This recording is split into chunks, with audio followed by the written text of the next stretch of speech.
D S digital T V کی videos دیکھنے کے لیے ہمارا چینل سبسکرائب کیجیے اور گھنٹی کے نشان پر کلک کیجیے تاکہ آپ ہماری آنے والی تمام ویڈیوز سے باخبر رہ سکیں۔ نحمدہ ونصلی ونسلم علی رسولہ النبی الکریم الامین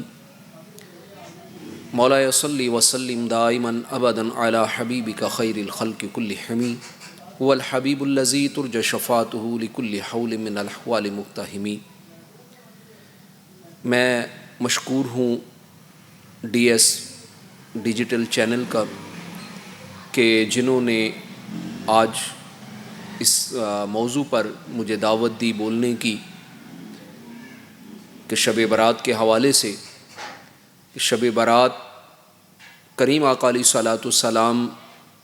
کی سنت مبارکہ، اور اللہ رب العزت نے قرآن مجید فرقان حمید میں ارشاد فرمایا کہ یہ لیلۃ المبارکہ ہے اور اس میں فیصلے کیے جاتے ہیں آنے والے سال کے لیے۔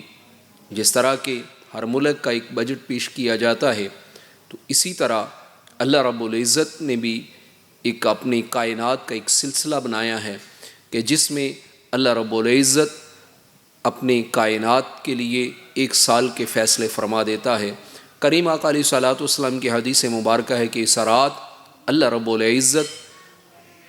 جس کا جو رزق دینا ہوتا ہے اس کا رزق لکھ دیا جاتا ہے، اور جس نے اس دنیا سے جانا ہوتا ہے اس کا رزق جو ہے وہ ختم کر دیا جاتا ہے، اس کا رزق مٹا دیا جاتا ہے، اور جس نے اس دنیا میں آنا ہوتا ہے اس کا بھی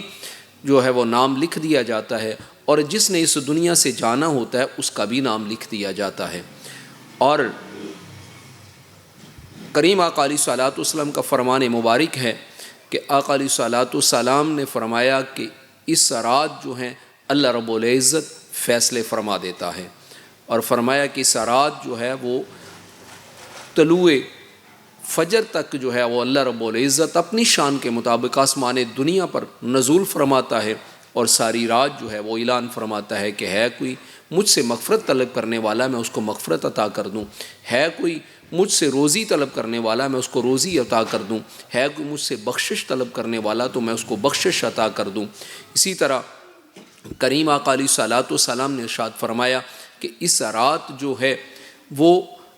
تمام کائنات کے جو ہیں وہ فیصلے فرمائے جاتے ہیں۔ اور حضرت عائشہ صدیقہ رضی اللہ تعالیٰ عنہ فرماتی ہیں کہ ایک رات کریم آقا علیہ الصلاۃ والسلام میرے پاس تھے، وہ رات میرے پاس گزارنے کی تھی، تو میں نے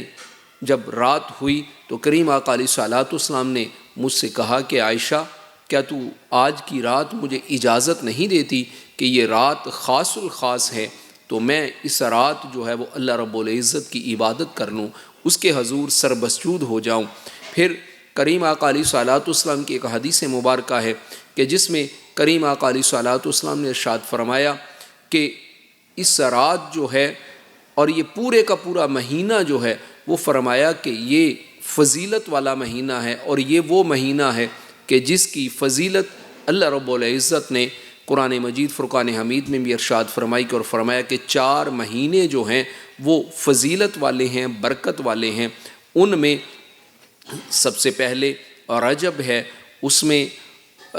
شعبان ہے، اور اس میں جو ہے وہ رمضان ہے کہ جو فضیلت والے ہیں، اور چوتھا مہینہ جو ہے وہ ان سے علیحدہ محرم الحرام کا مہینہ ہے، فرمایا کہ یہ مہینے فضیلت والے ہیں۔ حضرت عائشہ صدیقہ رضی اللہ تعالیٰ سے روایت ہے کہ کریم آقا علیہ الصلاۃ والسلام اس ماہ مبارک میں کثرت سے روزے رکھا کرتے تھے۔ عرض کی یا رسول اللہ صلی اللہ علیہ وسلم اس مہینے میں آپ کثرت سے روزے کیوں رکھتے ہیں؟ تو آپ علیہ الصلاۃ والسلام نے فرمایا اس لیے کہ اس مہینے میں اللہ رب العزت کے ہاں اعمال جو ہیں وہ پیش کیے جاتے ہیں، اور اس مہینے میں جو ہے جس نے دنیا سے جانا ہوتا ہے اس کا بھی نام لکھ دیا جاتا ہے۔ تو میں یہ چاہتا ہوں کہ جب میرے اعمال اللہ رب العزت کے ہاں پیش ہوں تو اس وقت جو ہے وہ روزے کی حالت میں ہوں یا رات کو جو ہے وہ عبادت کی حالت میں ہوں۔ تو اس لیے کریم آقا علیہ الصلاۃ والسلام اس مہینے میں کثرت سے روزے رکھا کرتے تھے۔ اسی طرح ایک اور حدیث مبارکہ میں حضرت عائشہ صدیقہ رضی اللہ عنہ سے روایت ہے کہ کریم آقا علیہ الصلاۃ والسلام پورے سال میں رمضان کے علاوہ اگر کثرت سے روزے رکھا کرتے تھے تو وہ شعبان کا مہینہ تھا، یعنی کہ اس مہینے میں کریم آقا علیہ الصلوۃ والسلام کثرت سے روزے رکھا کرتے تھے، اور کریم آقا علیہ الصلوۃ والسلام اس مہینے میں عبادت جو ہے وہ زیادہ کیا کرتے تھے۔ اور پوچھا گیا کہ یا رسول اللہ صلی اللہ علیہ وسلم آپ باقی مہینوں کی نسبت اس مہینے میں کثرت سے عبادت کرتے ہیں؟ تو فرمایا کہ میں اس لیے کثرت سے عبادت کرتا ہوں کہ جب میرا نام اس دنیا سے جانے کے لیے لکھا جائے تو اس وقت جو ہے وہ میں عبادت میں مشغول ہوں، اس وقت میں اللہ رب العزت کی رضا میں، اللہ رب العزت کی لیے جو ہے وہ مشغول ہوں، تو اس لیے جو ہے وہ میں کثرت سے عبادت کرتا ہوں اور کثرت سے روزے رکھتا ہوں۔ اور اسی طرح کریم آقا علیہ الصلوۃ والسلام نے ارشاد فرمایا کہ شعبان میں ایک رات ایسی بھی ہے کہ جو 15 شعبان المعظم کی ہے، اور اس رات اللہ رب العزت فیصلے فرماتا ہے، اور وہ رات جو ہے وہ کائنات کے بارے میں پورے کے پورے فیصلے جو ہیں وہ اس پورے سال میں جو بھی معاملات ہونے ہوتے ہیں وہ لکھ دیے جاتے ہیں۔ اسی طرح کریم آقا علیہ الصلوۃ والسلام نے اس ماہ مبارک میں جو ہے وہ عبادت بھی کی، روزے بھی رکھے، اور حضرت عائشہ صدیقہ رضی اللہ عنہ سے ہی روایت ہے کہ کریم آقا علیہ الصلوۃ والسلام ایک دن میرے پاس تھے، میں رات کو میری آنکھ کھلی تو آقا علیہ الصلوۃ والسلام کو اپنے بستر پر موجود نہ پایا، تو میں یہ تصور کیا کہ ہو سکتا ہے کہ شاید حضور پاک صلی اللہ علیہ وسلم کسی دوسری زوجہ کے پاس چلے گئے ہوں، تو میں آپ کو تلاش کرنے کے لیے نکلی، تو میں آپ کی خوشبو محسوس کرتے ہوئے جنت البقیع میں پہنچی تو دیکھا تو کریم آقا علیہ الصلوۃ والسلام جنت البقیع میں موجود ہیں اور دعا میں مشغول ہیں۔ تو پوچھا گیا یا رسول اللہ صلی اللہ علیہ وسلم آج کی رات آپ جنت البقیع میں اور دعا میں مشغول ہیں؟ فرمایا کہ عائشہ کیا تجھے نہیں پتا کہ آج کی رات کون سی ہے؟ آج کی رات جو ہے وہ فضیلت والی رات ہے اور عظمت والی رات ہے، برکت والی رات ہے، تو میں یہ چاہتا ہوں کہ آج کی رات جو ہے وہ عبادت کی جائے۔ تو یہ اس ماہ مبارک میں روزے رکھنا کریم آقا علیہ الصلوۃ والسلام کی بھی سنت ہے، اور حضرت آدم علیہ الصلوۃ والسلام پر جو روزے فرض کیے گئے تو وہ بھی سنت ہے کہ حضرت آدم علیہ الصلوۃ والسلام کے اوپر ہر مہینے جو ہے وہ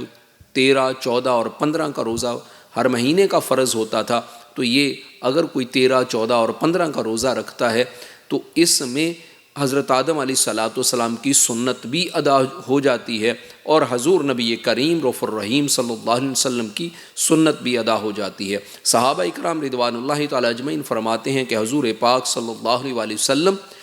اکثر اس مہینے میں اتنے تواتر سے روزے رکھا کرتے تھے کہ اس مہینے کے روزے جو ہیں وہ رمضان کے روزوں سے مل جاتے تھے، صرف آخری دن کا جو ہے وہ وقفہ ہوتا تھا تاکہ رمضان اور شعبان جو ہے وہ جدا جدا ہو جائیں۔ اسی طرح اولیاء اللہ بھی کریم آقا علیہ الصلوۃ والسلام کی سنت کو ادا کرتے ہوئے اولیاء اللہ بھی اس مہینے میں کثرت سے عبادت کیا کرتے تھے، اور صحابہ اکرام رضوان اللہ تعالی اجمعین بھی اس مہینے میں کثرت سے عبادت کیا کرتے تھے، کیونکہ کریم آقا علیہ الصلوۃ والسلام کی سنت کو ادا کرنا صحابہ اکرام رضوان اللہ تعالی اجمعین کا معمول تھا کہ ایک بھی کوئی سنت ادا کریم آقا علیہ الصلوۃ والسلام سے مروی ہوتی تھی تو صحابہ اکرام رضوان اللہ تعالی اجمعین جب تک وہ سنت ادا نہیں کر لیتے تھے اس وقت تک انہیں چین نہیں آتا تھا۔ اس کی مثال میں یہاں پہ عرض کر دوں کہ ایک مرتبہ کریم آقا علیہ الصلوۃ والسلام ایک جگہ پہ اپنی سواری کے چکر لگوا رہے تھے، تو کچھ عرصہ گزرا، حضرت عبداللہ بن عمر رضی اللہ تعالیٰ عنہ اس راستے سے گزرے تو دیکھا تو وہ جگہ جب آئی تو آپ نے بھی اس جگہ پر اپنی سواری کے چکر لگوائے، تو پوچھا گیا کہ آپ سواری کے چکر کیوں لگوا رہے ہیں؟ تو کہنے لگے کہ یہاں پر ایک مرتبہ میں آقا علیہ الصلوۃ والسلام کے ساتھ تھا، مجھے نہیں خبر کہ کیوں چکر لگوائے تھے، مگر میں اس لیے لگوا رہا ہوں کہ حضور پاک صلی اللہ علیہ وسلم نے چکر لگوائے تھے۔ ایک مرتبہ حضرت علی کرم اللہ وجہ الکریم آپ دہلیز پر کھڑے ہو کر پانی نوش فرما رہے تھے، پوچھا کہ آپ پانی کیوں نوش فرما رہے ہیں وہ بھی کھڑے ہو کر؟ تو فرمایا کہ آقا علیہ الصلوۃ والسلام نے ایک مرتبہ زندگی میں یہاں پہ کھڑے ہو کر پانی نوش فرمایا تو میں حضور پاک صلی اللہ علیہ وسلم کی وہ سنت ادا کر رہا ہوں۔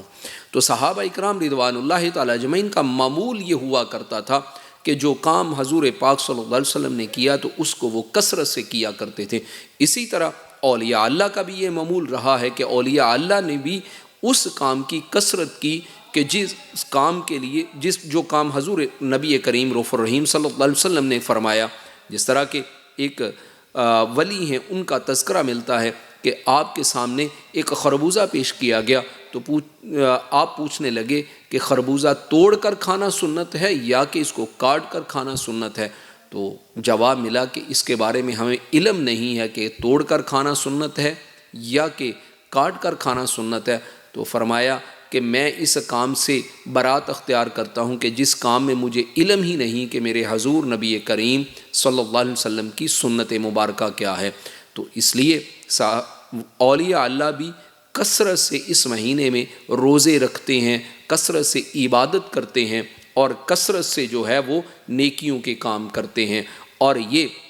آقا علیہ الصلوۃ والسلام کی ایک دعا بھی ہے کہ آقا علیہ الصلوۃ والسلام نے جب رجب آ جاتا تھا تو آقا علیہ الصلوۃ والسلام فرماتے تھے کہ اے اللہ ہمیں رجب میں اور شعبان میں برکت عطا فرما اور ہمیں رمضان تک صحت و تندرستی کے ساتھ پہنچا دے۔ تو ان مہینوں میں دعا کرنا بھی جو ہے وہ فضیلت والا معاملہ ہے۔ پھر اسی طرح کریم آقا علیہ الصلوۃ والسلام جیسے کہ پہلے عرض کیا کہ اس مہینے میں کثرت سے جہاں روزے رکھا کرتے تھے وہاں کثرت سے جو ہے وہ خیرات بھی کیا کرتے تھے۔ تو پوچھا گیا کہ یا رسول اللہ صلی اللہ علیہ وسلم یہ کیا معاملہ ہے؟ فرمایا کہ میں رمضان کی تیاری جو ہے وہ اس مہینے میں کر رہا ہوں۔ تو یہ مہینہ جو ہے وہ رمضان کی تیاری کے لیے بھی ہے، اور اس میں قرآن مجید فرقان حمید میں اللہ رب العزت نے ارشاد فرمایا کہ لیلۃ المبارکہ، کہ یہ اس مہینے میں جو رات ہے وہ لیلۃ المبارکہ ہے، اور اس رات میں ہر نیک امر اور ہر چیز امر کا جو ہے وہ فیصلہ کر دیا جاتا ہے۔ تو یہ رات اس لیے پتہ چلا کہ یہ فضیلت والی رات ہے، یہ رات عظمت والی ہے۔ اس رات میں بجائے اس کے کہ ہمیں پٹاخے چلائیں یا دیگر کوئی کام کریں، بلکہ اس رات کو عبادت کرتے ہوئے گزارنی چاہیے، صلاۃ و تسبیح پڑھتے ہوئے اور ذکر و اذکار کرتے ہوئے، درود و سلام پڑھتے ہوئے گزارنی چاہیے۔ اللہ رب العزت سے دعا ہے کہ اللہ رب العزت ہمیں نیکی کے راستے پر چلنے کی اور کریم آقا علیہ الصلوۃ والسلام کی سنت کے مطابق عمل کرنے کی توفیق عطا فرمائے۔ D S digital T V کی ویڈیوز دیکھنے کے لیے ہمارا چینل سبسکرائب کیجیے اور گھنٹی کے نشان پر کلک کیجیے تاکہ آپ ہماری آنے والی تمام ویڈیوز سے باخبر رہ سکیں۔